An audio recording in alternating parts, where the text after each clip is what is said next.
Hi, I thought it would be nice to show all the viewers on YouTube the sort of equipment that you would need to make nice coffee at home. It is possible to make coffee at home, which is as good as what you can get in the high street coffee shops. A little bit of money needs to be spent, but it is perfectly possible. So let's go through the sort of equipment that you need and the sort of prices that you could be expected to pay.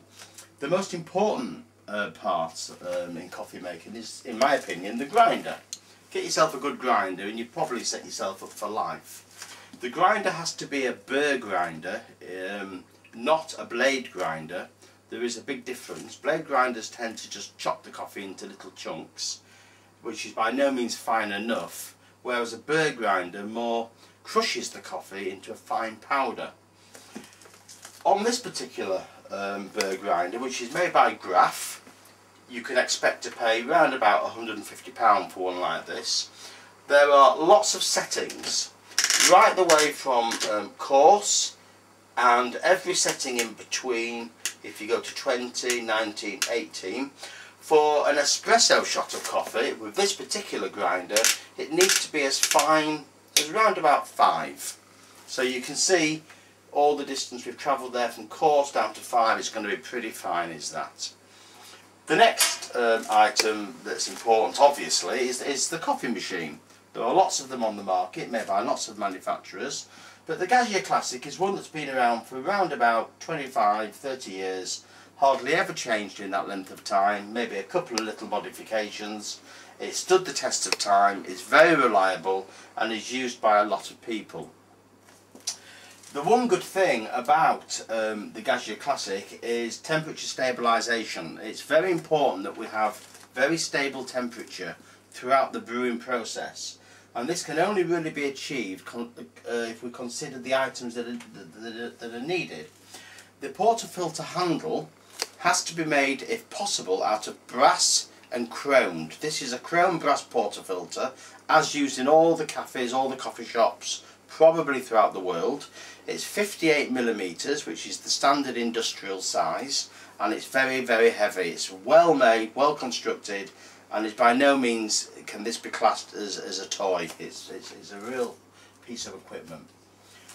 Also, the group head of the machine underneath is also made of brass and chrome plated. Again, industrial standard, 58mm. When you grind the coffee into the portafilter handle, it has to be tamped or pressed down. With most machines, you get these little plastic tampers, which, to be fair, are perfectly adequate for tamping the coffee, but they are cheap, and they do give me the impression that they're just designed as a starter piece of kit.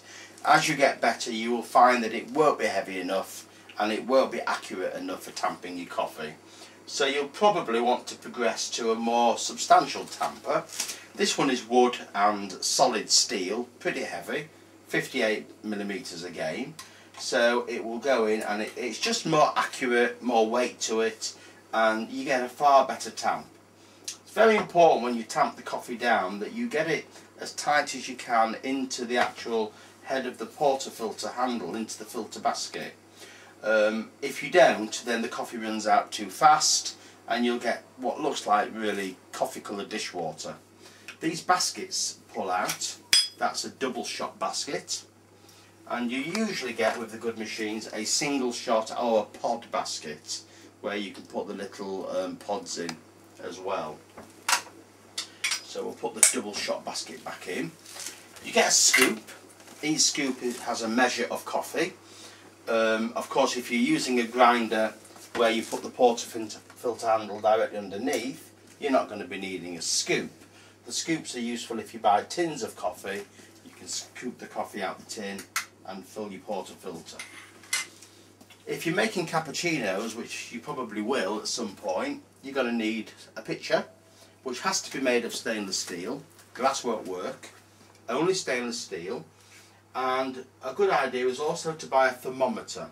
There's no way of knowing when your milk's at temperature without guesswork, unless you actually put the thermometer in and read the temperature. It clearly shows on the thermometer there is a red area on all these thermometers. You might be able to see the word froth there, round about 160 degrees, and if you want it extra hot you can go to 180.